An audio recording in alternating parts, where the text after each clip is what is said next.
Salut les miens, certainement vous allez très bien. Moi je vais bien par la grâce de Dieu. La MIFA. Na vidéo oyo pona meka passer message na bandi wana ba congolais, OK? Bino boy biso ya rolo bezali, ngana ya rolo basoki ya rolo bezali. So ya rolo bezate na oyate. Alors par cette vidéo, na lingi kaka na meka ko conscientiser congolais. Il y a RDC. Pourquoi? Simplement parce que des natures to za rabattement to za ka trop bon. Or, les Français disent trop bon, trop couillon. Et na kozala trop bon, ils ont fort mémoire à éviter. Et tant on a naïf, to naïf, bako bomayo. Et yango na yaki na vidéo oyo na ko conscientiser, ko sensibiliser bande ko na ba congolais. Il y a RDC, kozala malamu eza bien, mais kozala naïf ya mabe, il faut faire très attention. Il faut vraiment qu'on soit ba mesure, ko tia ba garde-fou. Oyo esengeli pona otombe lobi victime te batindeli na vidéo moko na oyokisa bino yango ba propos teni na vidéo wana eza mpenza propre te mais boza obligé ya koyoka yango parce que par rapport ya message on apesi na ebandeli po comprendre gravité ya likambo ndenge ezali, OK? De bino bato bo se familiariza to pe bokenda plus loin kolingana kobalana ko sala ki camaraderie ki amitié na peuple oyo to pe bandeko oyo et tant bozo vivre na bango bokeba parce que balinga bisote depuis la nuit des temps ba bomba rango te balobaka yango bo limbisa ngai nazo ko inciter bato na NT mais prudence nde nazo lingana na enseigner bato parce que nga moko na et na eza nesika te na motema na nga na linga bato nyonso et surtout que je suis chrétienne et na linga bikolo nyonso et na solo na bato nyonso mais nazalaka ekenge parce que même la Bible dit Yesu aibisaka biso alobi na tiki bino et na milieu ya bato mabe boza au milieu ya balu bozala prudent et comme serpent. Hein? D'où le la colombe, prudent comme serpent. Naza très douce, mais naza très prudente. Ah oui. Et donc, non, yok sabino, voice oyo, mais, et so que zana batu, la ta casque, so zana bana la ta casque, so za yomoro ça ne dérange pas. Parce que ils choquant, bah m'embrouille bimara, et puis ils très sale, trop même.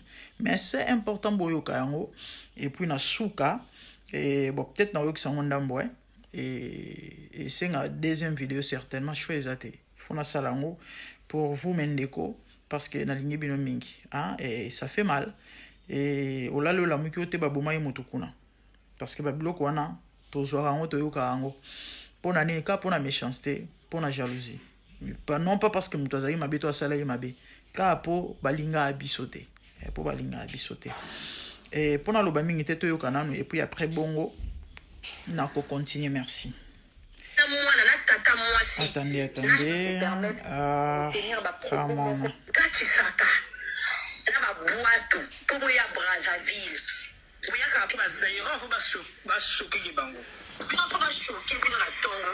J'aimerais parler aux Zaïrois. Voilà. Maudit, un peuple sans culture, peuple primitif, le peuple qui fait la honte de l'Afrique, peuple sans vergogne, peuple oyo et sans pas ça bien en français pour vous comprendre bien fait. Bon ça peuple ya mawa, peuple o mobutu atika na nyongo, bokati saka, na ba boato, pobo ya Brazzaville. Boyaka Brazzaville, musala kindumba, ba mama na ba bana, surtout ba mongo, bazolala bino. 10 na mbeto, Congolais moko azolala, mama na mwana na tata mwasi. Hein? Mama na mwana na tata mwasi. Na bino nyonso ba dobe bino mbeto moko. Zaïrois za motolelo koloba na Congolais. Moi j'ai embroché les Zaïrois chez moi. Zaïrois est pas dans ngaza mwana musala. Zaïrois est pas dans ngaza être humain, aza sous-homme. Zaïrois est pas dans ngaza eloko. Zaïrois est pas dans ngaza chose. Zaïrois aza mototé pas dans ngai. Et pas dans ngaza Zaïrois aza pas capote. Capote à utiliser ma boîtier. Et pas dans ngaza Zaïrois aza mongo. Aza sans valeur. Et pas dans ngaza Zaïrois aza atana na valeur ya mokete. Mana okola ba Zaïrois ebele na Braza. Nazwa ba oya bana misala na ngai. bana kofuta bango $10 par mois po apangwisaka ngai mbwa na nga masoko mosusu apangwisaka niau na ngai na basoyi wana nde mosala na pesa na bazairwa po mosala na bino bazairwa na braza ezalaka nini boza bana verni bino bosala misala tu oyo ezanga valeur boza bana verni boza babambisa lipapa boza bana oyo bapepaka bawese na biso boza balokoti matiti na biso mosala na bino yango wana na braza na basi na bino mosala na bango eza nini kotanda mabolo na bango mpo mibali na biso ya braza badobeke bango wana nde mosala na bino ya bazairoise komitanda lokola makayabu mpo badobaka bino boza sans valeur na mboka na bino mpo batomboli masoko likolo to mabola mosala ya kindumba bamama na babana surtout bamongo bazolala bino 10 na mbeto kongole moko azolala mama na mwana na tata mwasi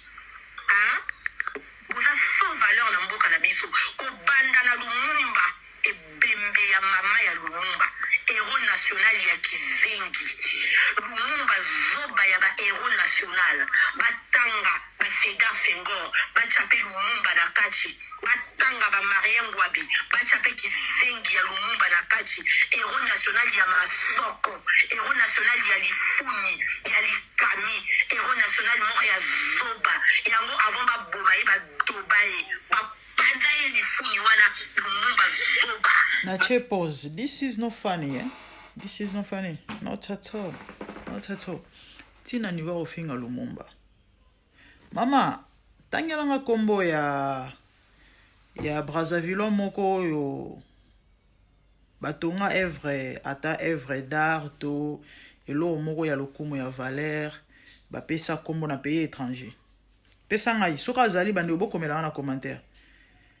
Na Russie, grande puissance lokola la Russie, mboka munene lokola la Russie, université ya Lumumba ezalaka kuna. Emery Patrice Lumumba.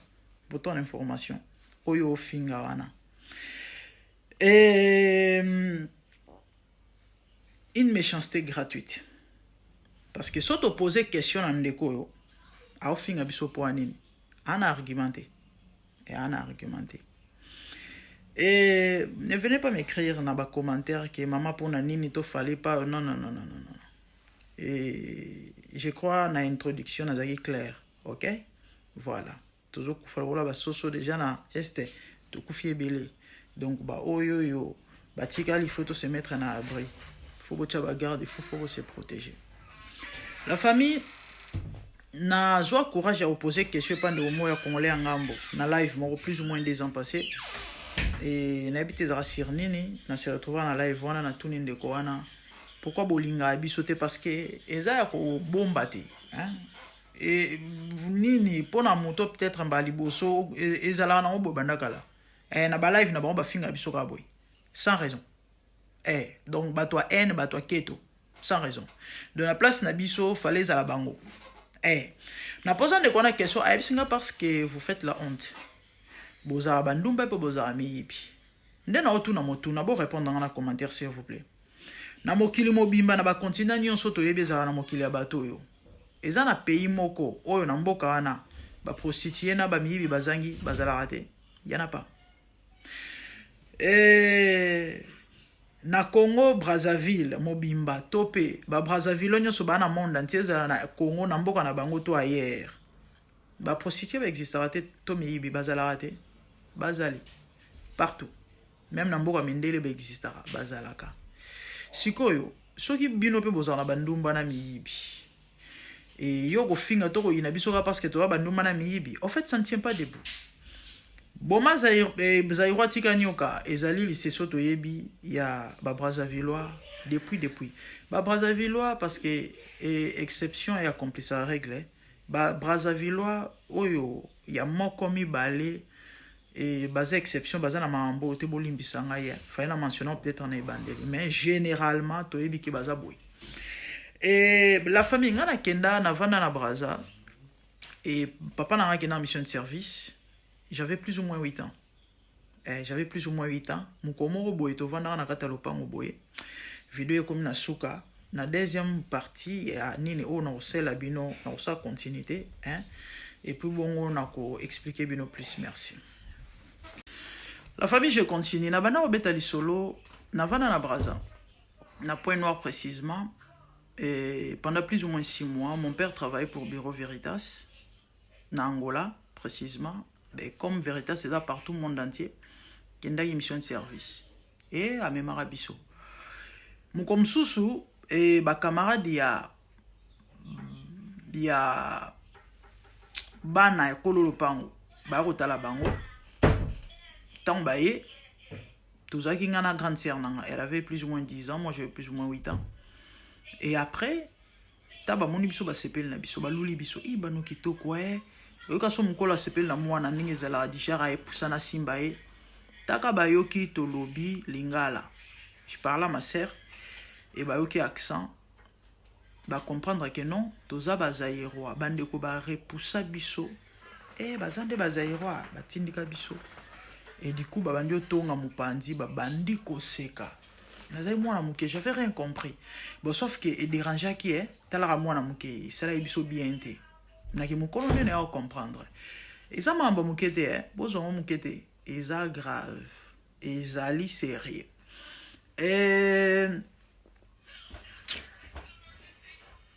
na uta obetela bino lisolo na posa un Congolais en ngambo question pourquoi ba ina biso balinga biso te boka réponse à pesa ki je connais ça yo na vidéo eleki na zongi na ngote pour vie temps donc na loba ina vidéo oyo na lingi na conscientiser bande na ba Congolais ouais trop bon trop couille on a évité obomisa bino OK ana le bité boza na haine contre bango parce que Congolais to yebi que aza peuple mo walinga abato surtout les étrangers to tchara bango les na bamboka na biso place pour na haine na mitema na biso ezate en fait awa ezana on likambo ya kosamba te ezana on likambo ya méchanceté gratuite ezana on likambo ya haine yana on likambo ya zuwa ya jalousie parce que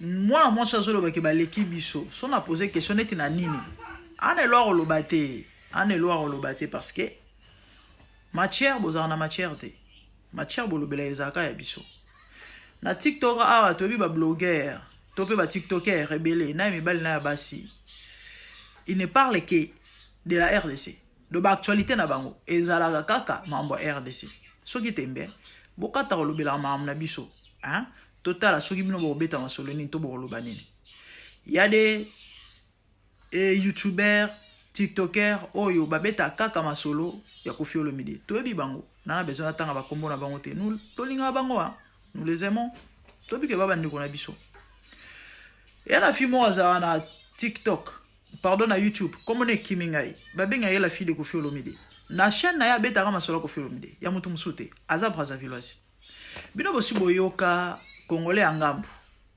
Congolais angambu amibengi roga de la RDC ça n'existe pas et aux alarate et aux alarate mais na kuna boyoka ba Koffi de Brazza bazali et na mona mususu récemment ya za soki nani de Brazza et pesi bango succès pesi bango ba visibilité ba olela ngope mbongo ba voyager peu partout dans le monde entier biso to ba faiseur des rois biso to salaka biso to créaka biso to na matière biso to na actualité vous bozana ngote bwana ngote mama soko beta masolo ya mambwasoni namona ba TikToker ya ba pedula ya ba Brazzavillois na TikTok ezali gloire ezalo kumamboka na ebité donc au fait mabeza partout soki bolinga biso te parce que toi mibi na bandumba na mboka na bino mibi na bandumba pe bazali mokili momba bazali na ba fête na bino so bobeti musique na biso te fête oza malamu te e ko simba te donc fête oza la penza mfuilu matanga boring mais biso to banda fête 18h to 17h et si lilobi na 6h to beta kaka RDC na RDC et loko makasi et fête mungwa suma ya kosakana te inquiétude des athées donc pour dire que bozana matière te maman RDC mutunyo so yebi ke ya onde mto e fournir ya onde mto zo lesa mokili mobimba ya onde mto zo tombola ba économie ya bamboka misusu tozana nyonso sauf rien chez nous en RDC tozana tout kofinga biso poto ya kosala na bamboka na bino ezana ngoka circonstance vie eza na ba ona baba lelo oyo c'est vrai Congo toujours souffrir na ba mambo belé et ana ngotan Congo e bonga nango Congolais tout azonga na mboka na ye nga bandeko bakenda Braza na koluka vi na Braza bon na on vouloir binote je vous comprends hein? Mais na habité Brazzaville mboka wana ngai soki je sais pas na oka somo ti lelo na oka somo ndelo wesala ke na banga ba Brazzaville na banga ba makasi na banga ba makasi balimbisa ngai boyebi tango opération ezalaka nini mbata j'étais enceinte j'étais grosse na mona ba image moko ezangisanga kimia pona se remettre ça m'a pris du temps nde bando boma ba congolais ya RDC o biso zali o babenga ba Brazzaville pardon ba Zaïrois et yango irresponsabilité ya ba diriger en mboka nanga na évité à l'époque Joseph Kabila na évité que le Seigneur vous pardonne parce que si c'était Mobutu déjà il aurait n'a n'ingé salemate paix à son âme il aurait n'ingé salemate pour anga sala Congo Sarajevo so Mobutu azalaka ba jeo Rwanda osala ndeto si nde Mobutu ndesi ya bombarda Rwanda n'ingé limwa penda na carte d'Afrique n'ingé existait tant Mobutu azalaka Mobutu hein maladi nde afebisaka ye lelo akende ka gloire isa problème te za makambo eza vie bandeko opération Mbata baboma biso on dirait basoso baboma biso ndiye basoso soki to ameyibi soki to akintosa kindumba parce que na mboka na bango meyibi na bandumba bazalaka te est-ce que fallait nous tuer toi quand même bato fallait ba refouler biso mais baboma biso na landa ndeko mwa mobali na bosa na ate batumba bana mibale na kati ya ndako bana baime bana popite batumba bana mwana mwa 2 ans mosu ya bébé na kombo ya bébé Soraya na kangana ba kombo ya bana wana ndeko wana jeune frère wana zolo baboy kara bisika eyindelaka ye wana akenda na ndako boye ndako batie moto moi ça s'échappa qui na habité ndenge nini donc dirait bana bazali na kata ndako moi maman côté za quitté donc so pe ba tchaki moto à partir à fenêtre en fait c'était compliqué maman s'échappait papa le temps yaka c'était compliqué ndeko wana zonga maboko pamba car à place asalela ki ke bichi mbala moko nde bazo questionner na micro zo expliquer non ba tumbinga bana mibale na ndako na mona ba lapida un jeune homme il y a plus ou moins 17 ans abanda koleka na balabala Zaïrois balandai babando bete ba brique les garçons bazo tia maboko azo senga ba pardon akoyi na se ba cheveye ba cheminer moi mbali makila bandi kona ba beta maboko que le Seigneur vous pardonne capote aux amis fallait nous refouler les amis j'étais grosse na koka ba atrocité wana te ba mama moko ba chuba ba banzete na ba partie intime na Congo Brazza na mona ba image wana ba betela ngate pour ani non ba prostituée so ba prostituée il faut les traiter comme ça ba o sa ki nduma na mboka na biso ba beta bango nkuba bazana ndako na bango ba vandi na bango ba yela bango ba chuba bango banzete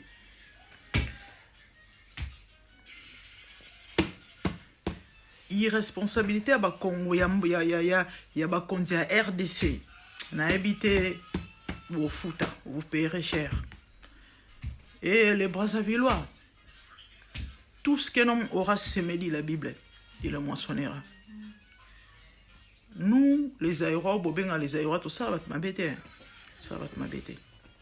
tout ça bino m'embêter tout ça la bino peut m'embêter parce que haine ils ont en amitié ma bisote vous payerez cher. Au deuxième vidéo, je vais essayer de retenir mes larmes parce que les natures sont très sensibles. Image wana na kanisi yango na bosa na tena za na zemi. Et na ozonga lisusu na sa vidéo ya misato. Et tout mon ate ba autorité na bango ba condamner ba acte wana et bino ba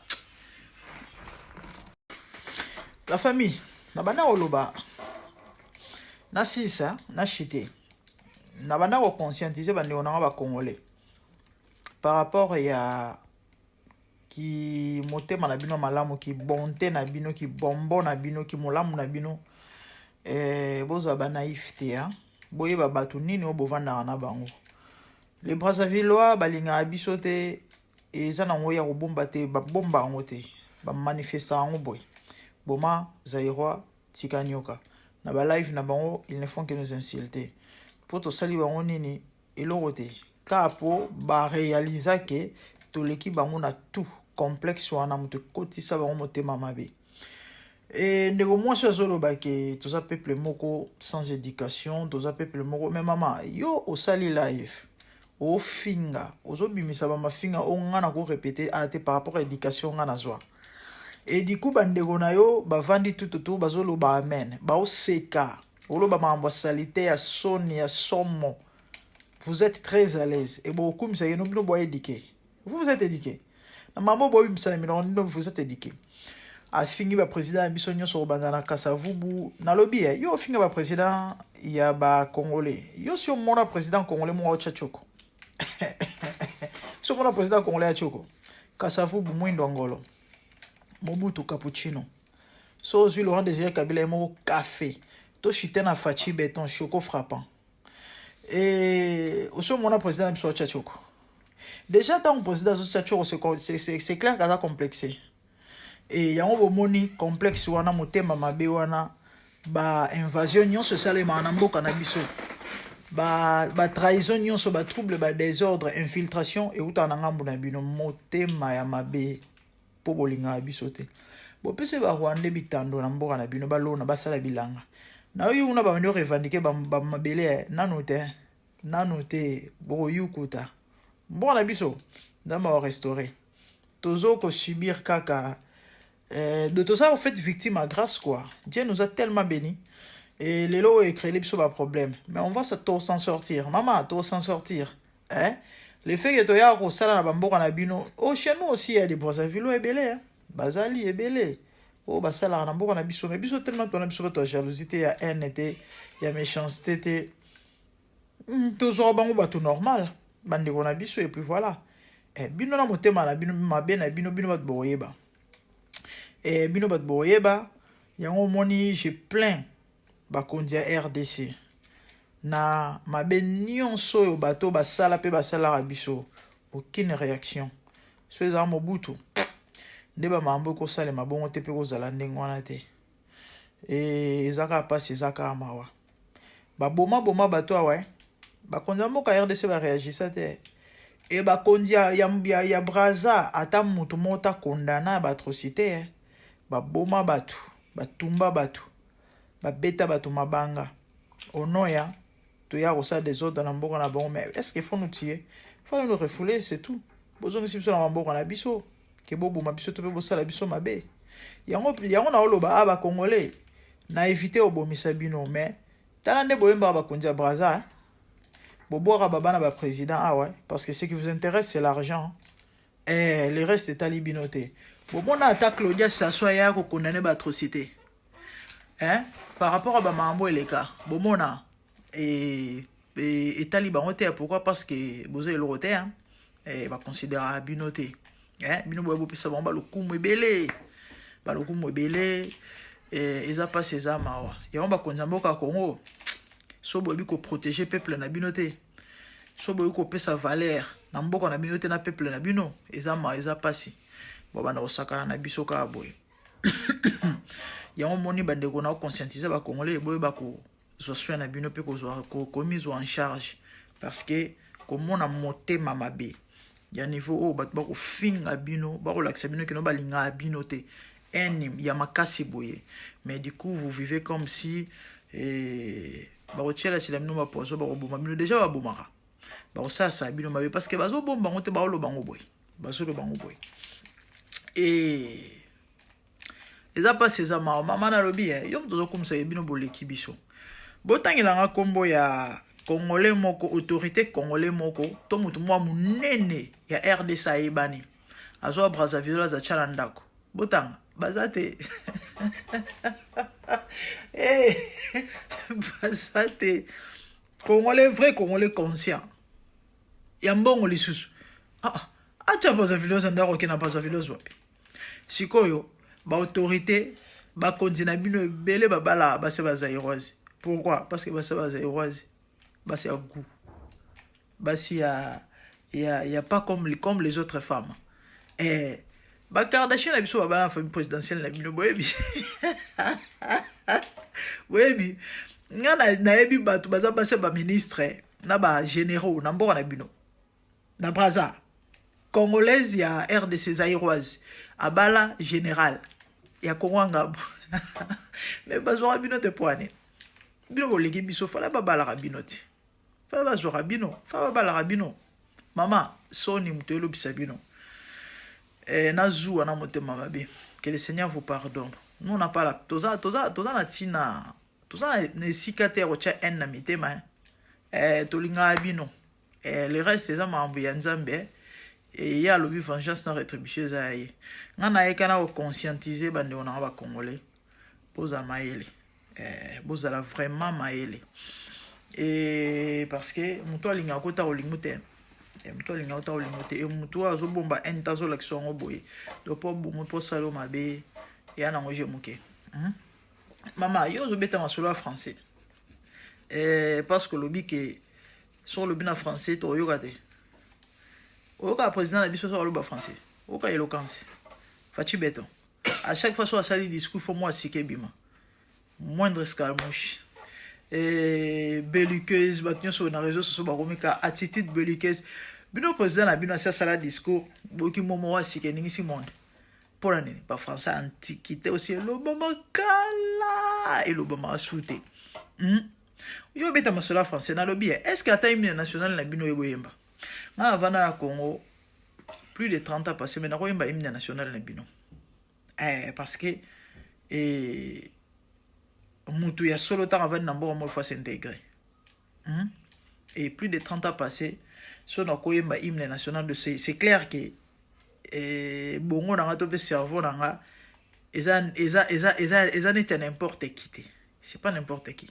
En ce jour zana yembela yo hymne national ya mboka na bino o yo mota msubo yemba te parce que na s'intégrer bien malgré jeune âge nanga parce que na no école l'école ndenge mino benga l'école na no l'école puna et j'avais 8 ans plus de 30 ans passé ayemba.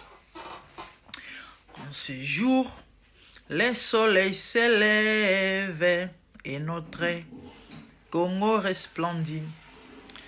Une longue nuit s'achève, un grand bonheur a surgi. Chantons tous avec ivresse les chants de la liberté. Congolais debout fièrement partout, proclamons l'union de notre nation. Oublions ce qui nous divise, soyons plus unis que jamais. Vivons pour notre devise, unité, travail, progrès. Vivons pour notre devise, unité, travail, progrès. Yo ata hymne national na bino eboyemba. Devise moko na UNESCO yebi. C'est ça. Na vanda runa na démontré. Au fait, plus de 30 ans, mais je peux chanter l'hymne national. Ya moko na bino. Oyo na yekola na bomwa na doyela kisaki. Na cerveau ya tofi na te net ya yo. Oyo n'importe comment. Oyo sur les net na réseaux sociaux ozo finga on dirait ozo loba mambo yo. Mutaze dika ko loba te mais ozo courage. Ya obenga biso ba mal éduqué to ba peuple mozo éduqué te yo na ba batu na yo bomeli diamba bolangwe bozo loba ba insanité très à l'aise mais bozo ko mi pe sa valeur. Donc vous prenez pour quelque chose bomi mona penza que non de boza batu. Mais pourtant boza tinate parce que muto za éduqué ko vanda na lieu public ba na loba ba insanité te mawa sonie to sekibino.